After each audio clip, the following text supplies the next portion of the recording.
Yo-yo TV ప్రేక్షకులకు శుభోదయం. ఈ రోజు బులియన్ మార్కెట్ లో బంగారం వెండి ధరలు ఏ విధంగా ఉన్నాయో ఒకసారి మనం చూద్దాం. భారతదేశంలో బంగారానికి మంచి డిమాండ్ ఉంటుంది.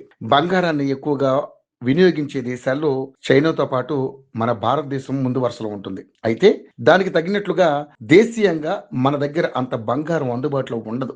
అందుకే ఎక్కువగా దిగుమతులపైనే ఆధారపడుతుంది. ముఖ్యంగా మహిళలు మన దగ్గర బంగారు ఆభరణాలను కొనుగోలు చేసి ధరించాలని ఆసక్తి చూపిస్తుంటారు. అయితే ఇటీవల డిమాండ్ కాస్త తగ్గిందని చెప్పొచ్చు. బంగారం వెండి రేట్లు రికార్డు స్థాయి గరిష్టాలకు చేరడం అందుకు కారణం. ముఖ్యంగా గత సంవత్సరంలో బంగారం ధర 70%, వెండి రేటు సుమారు 150% వరకు పెరిగాయి.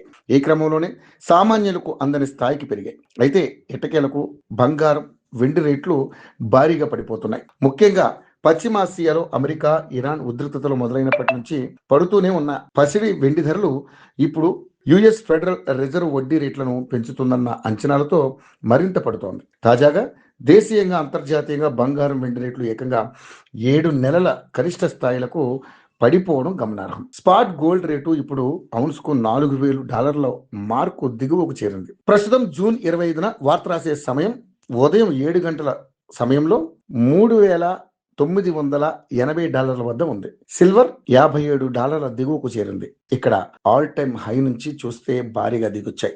ఇక తాజాగా మార్కెట్ వివరాల ప్రకారం హైదరాబాద్ లో 24 క్యారెట్ల 10 గ్రాముల బంగారం ధర $1,44,320. అదే 22 క్యారెట్ల 10 గ్రాముల బంగారం ధర $1,32,290. మరోవైపు సిల్వర్ ధర ఒక్క రోజులోనే 10,000 తగ్గింది. ఈ రోజు హైదరాబాద్ లో కిలో వెండి ధర $2,39,900.